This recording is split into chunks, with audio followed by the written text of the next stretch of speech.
Good morning, friends. And this week we're looking at a series of teachings that Jesus gives to us in the opening of the Sermon on the Mount, Matthew's Gospel, chapter 5. This series of qualities for the successful life is called the Beatitudes.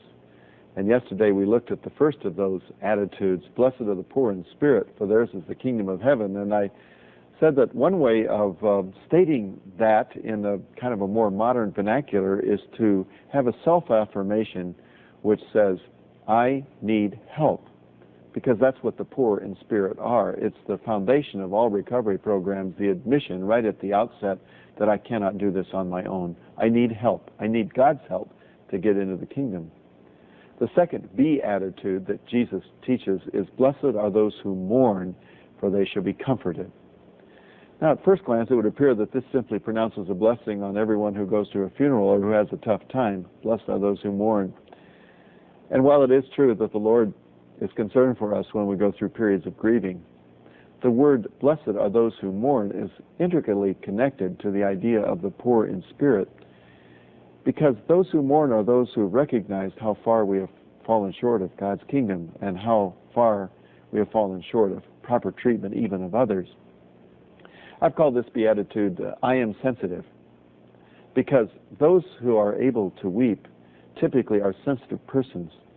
I think of a medical doctor that I know who is a leading oncologist in Southern California. He has developed a steely reserve because he has so many cancer patients. He cannot become codependent with them in their illnesses, so he maintains a psychological and emotional distance from his patients. One of my friends who was a young mother, 29 years of age, who died of cancer, got through to him, however, and I'll never forget seeing the tears in his eyes at her passing. One of the most powerful verses in the Bible is the shortest verse, which we're tempted to say very rapidly, Jesus wept, John 11:35. But that verse is filled with pathos because it tells us that at the end of Jesus' 3 years of ministry, he had not become clinical and professional with people. He could feel pain. He could be sensitive to others' needs. And he wants us to have that sensitivity to God, to others, and to ourselves as well. And he is saying that the person who is sensitive, the person who mourns, is comforted. They who comfort others are themselves able to receive comfort. So we learn the importance of living the Christ life by being persons who say, I need help, and by persons who are able also to say, I am sensitive.